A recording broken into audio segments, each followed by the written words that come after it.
ამბები სამეგრელოს შუაგულიდან.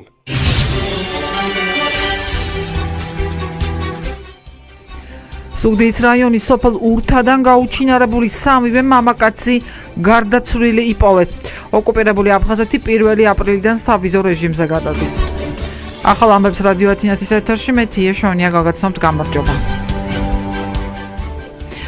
ხედრებს სოფელ ნარაზენში მიაგნეს ადგილზე ექსპერტ კრიმინალისტები მუშაობენ მომხდარზე შინაგან საქმეთა სამინისტროში ჯერჯერობით არ საუბრობენ. ზუგდიდის რაიონის სოფელ ურთადან სამი მამაკაცი გუშინ გაუჩინარდა მოგვიანებით იპოვეს მიკროავტობუსი, რომლითაც დაკარგულები გადაადგილდებოდნენ. ასევე მდინარე უჩაღალში მიაგნეს ერთ-ერთის დაკარგულის მობილურ ტელეფონსაც.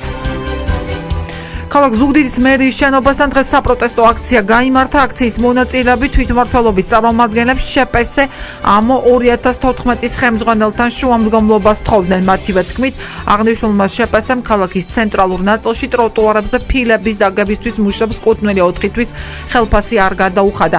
დამქირავებელთან კონტაქტი დეკემბერში დავკარგეთ, განაცხადეს აქციის მონაწილეებმა. ასევე აქციის მონაწილეებს მერიის წარმომადგენელი შეხვდა და ისინი მათ დახმარებას დაპირდნენ.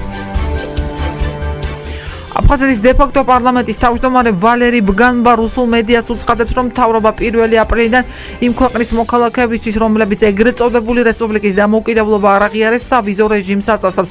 რუსეთის მოქალაქეები აქ ძირითადად დასვენების მიზნით ჩამოდიან, სხვა ქვეყნის მოქალაქეები კი აქ შეიძლება ჩამოვიდნენ წლების განმავლობაში იმუშაონ და გადასახადები არ გადაიხადონ.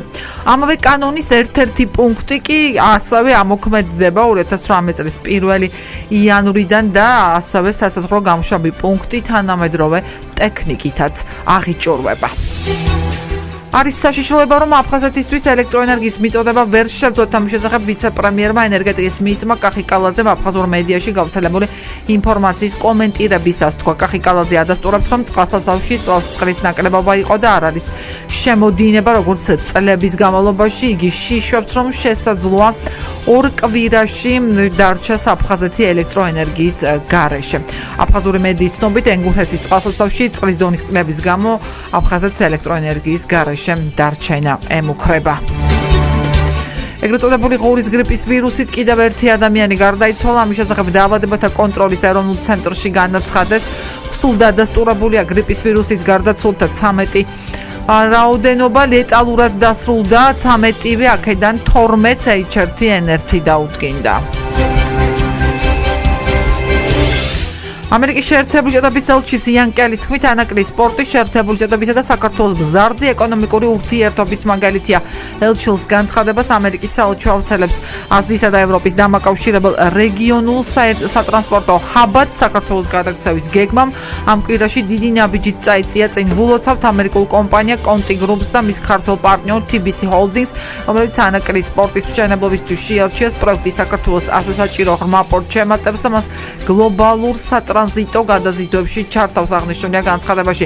ცნობისთვის ანაკლის სპორტს ქართულ-ამერიკული კომპანია ანაკლის განვითარების კონსორციუმი ააშენებს. ტენდერში გამარჯვებულის ვინაობა რამდენიმე დღის წინ გახდა ცნობილი. ზაზაფაჩულიას აკადემიაში სოციალურად დაუცველი 10 ბავშვი უფასოდ ვარჯიშობს. 1 ნოემბერს გაიხსნა ეს აკადემია და მასში უკვე 300 ბავშვი ირიცხება. როგორც ზაზაფაჩულიას აკადემიის დირექტორი გიორგი ალავიძე აცხადებს, აკადემიაში სოციალურად დაუცველი 10 ბავშვი სრულიად უსასყიდლოდ ვარჯიშობს. ახალი ამბები რადიო ათინათის ეთერში მე თია შონია მგაგაცანით დროებით.